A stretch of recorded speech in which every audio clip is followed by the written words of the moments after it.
First of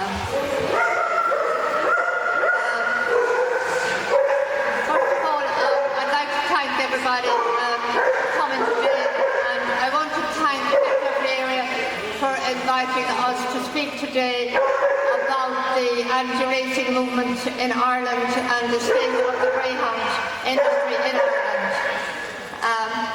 Now, the anti-racing movement in Ireland is very small. It's almost non-existent. The Greyhound Racing Board in Ireland gives grants to all the people who rescue greyhounds for the board, and so it makes the anti-racing movement very small. If you speak out against the greyhound racing movement in Ireland, then you don't receive any grant. So the situation keeps silent all the people who would like to speak up for the greyhounds. Now, Limerick Animal Welfare has worked since 1994 for greyhound welfare and to talk about the plight of the greyhound and lurchers in Ireland. We also work with Animale in Germany, and we have friends in Boston, and also Greyhound Compassion in the UK, and we appreciate all the support.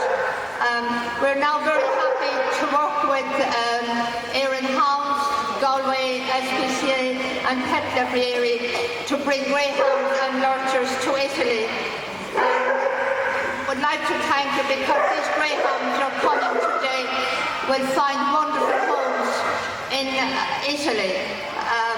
We're most grateful to Massimo and Stefania for all the love and time they devote to finding greyhounds homes and lurchers homes here in Italy with you, and we thank you for the wonderful homes you give these greyhounds. Now, the title of our programme today is Freedom for Greyhounds. Freedom for Greyhounds is a wonderful title. I'd like to thank Massimo and Stefania for thinking of this wonderful programme. Now, I must change this, Freedom for Greyhounds. So you see here, we have 5 freedoms now approved in Ireland and written into our constitution since 1913 Animal Welfare Act. These 5 freedoms are recognised by the European Federation of Veterinarians and the World Organization for Animal Health. The 5 freedoms are freedom from hunger and thirst, freedom from discomfort, freedom from disease and injury, freedom, very important, to express normal behaviour, and freedom from distress and fear. Now, for the first time in Ireland, all our animals are entitled to enjoy these freedoms under the law. Unfortunately, when we look at the situation for greyhounds and lurchers in Ireland, we see they do not enjoy any of these 5 freedoms. The biggest problem facing the greyhounds in Ireland is overbreeding. Too many greyhounds. You see here the table. It says in 2013 we had 3,190 litters of greyhounds. That made 22,330 puppies. 2014, 2,801 litters. That makes 19,607 puppies. And for 2015, a small decrease down to 18,963. Now, these figures are conservative. Now, this shows a very small decline in the greyhound numbers over the last 3 years. However, in order to counteract this decline, the Department of Agriculture in Ireland decided to make a grant available to the greyhound breeders, and they gave 700,000 additional funding last year to the greyhound breeders, so now they will make an increase again in the number of greyhounds being bred. This is a very bad backward step. It's extraordinary. All over USA, UK, the owners and breeders are being encouraged to decrease the number of greyhounds, but in Ireland, the government continues to encourage them to increase the numbers. Another fact is bags. Bags greyhound racing. That's the new breeders incentive scheme there. And bags. Now, bags is Bookie's afternoon greyhound racing service. This is very bad for the greyhounds. The government recently granted a license to the bookmakers to start bags greyhound racing in Ireland. This has already started in 3 counties. Bags greyhound racing drives high demand for poor low-grade greyhounds. The bookmakers rent the tracks from the racing board and run online racing all day. The owners and trainers get an appearance fee for each dog, and the dogs are raced again and again. Many injured and slow greyhounds are raced here to their death. We must campaign to stop bags greyhound racing in Ireland, and it's due to be introduced in Limerick and other counties over the next few months. This would be an important campaign now in Ireland. Then we have Irish greyhound sales. Greyhound sales are held in Ireland every 10 days. Every 10 days you can go to an auction and buy a greyhound very cheaply. Greyhound life is cheap in Ireland. Greyhounds that are not sold at auction are sold off cheaply after the sales. At sales in Thurles recently, 12 greyhounds were sold to a dealer for €150. As the UK tracks continue to close, the market for Irish greyhounds is declining. We see an increase in the Spanish agents buying at the sales. Agents are also buying from Pakistan, and that is also on the increase. More greyhounds going to Pakistan. Irish greyhounds were recently exported to Macau, and those greyhounds were collected outside the sales. These unfortunate greyhounds that sent to Macau are now back racing in Ireland and in the UK, which is most unfortunate. Now come to self-regulation and no accountability. The Irish greyhound industry are allowed to write their own Greyhound Welfare Act, and they regulate themselves. The greyhound industry own and regulate all the racing tracks.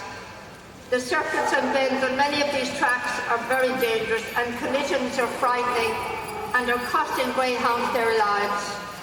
There are no injury statistics available. Injuries and deaths at the track, they should be logged, and statistics should be publicly available. A vet should be present at all trials as well as at track racing. In the UK, there is a Society of Greyhound Veterinarians. We need trained veterinarians in greyhound welfare in Ireland also, that would give advice on track safety and substance abuse. There is no accountability. We estimate 10 to 12,000 greyhounds die annually.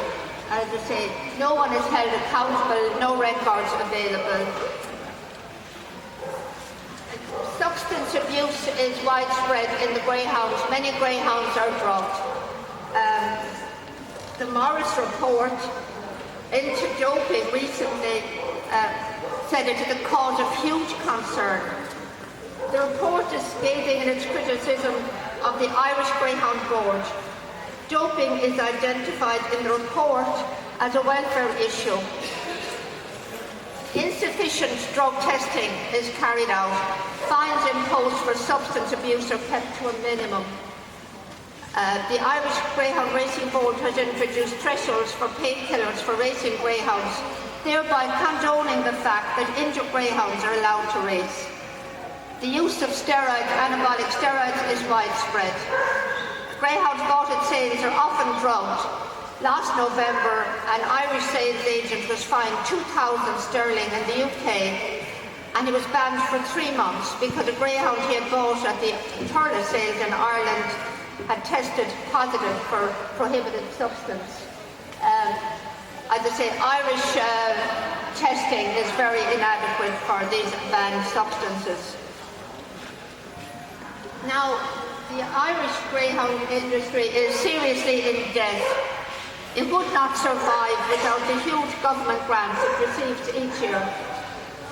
In 2015, they were allocated 14.8 million.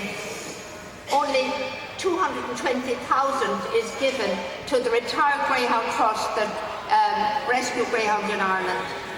Less than 1,000 Irish greyhounds are homed each year, and we estimate that 11,500 greyhounds were unaccounted for last year, 2015. A small number have been sold to Spain, some to Portugal, Pakistan, China, and even Argentina. However, there are no records available, no records given by the board. The Irish Greyhound Board incurred huge staff costs, the big industry, and the staff was paid 8.3 million every year. However, they refused to give any details about the number of people that were employed on their staff. And finally, about the greyhounds, we would ask everybody to campaign for a change in classification, how these greyhounds are classified. In Ireland, greyhounds, all the beautiful greyhounds we see here today, are classified as agricultural produce. They're not given the dignity of being considered a dog. So we want to campaign that greyhounds, retired greyhounds, will be classified as companion animals for transport and for trade. And we must raise our voices and insist that the retired greyhounds are entitled to be called companion animals. But this is very important because for transport, they are manifest cargo. They must be cargo always. Now, just a few words to say about the lurchers. Lurchers in Ireland are our oldest breed of dogs. Beautiful lurchers. You see many lurchers coming today. The situation is serious for lurchers in Ireland. Lurchers usually come to the sanctuary in terrible condition. We have many examples of lurchers with broken bones, terrible lacerations, bad skin conditions. Lurchers are always infested with parasites, very often emaciated and thin. And we know they are beautiful, intelligent dogs that deserve a home. You see here many photos of the fractures and the skin conditions the dogs are coming with. Today, coming soon, will be Peter, has got a beautiful home. I don't know if his adopters are here today. Peter came from a dog pound in the Midlands of Ireland. They had no hair. We didn't know what colour Peter would be. So Peter is recovering here, and today here is Peter. He looks so good and beautiful dog.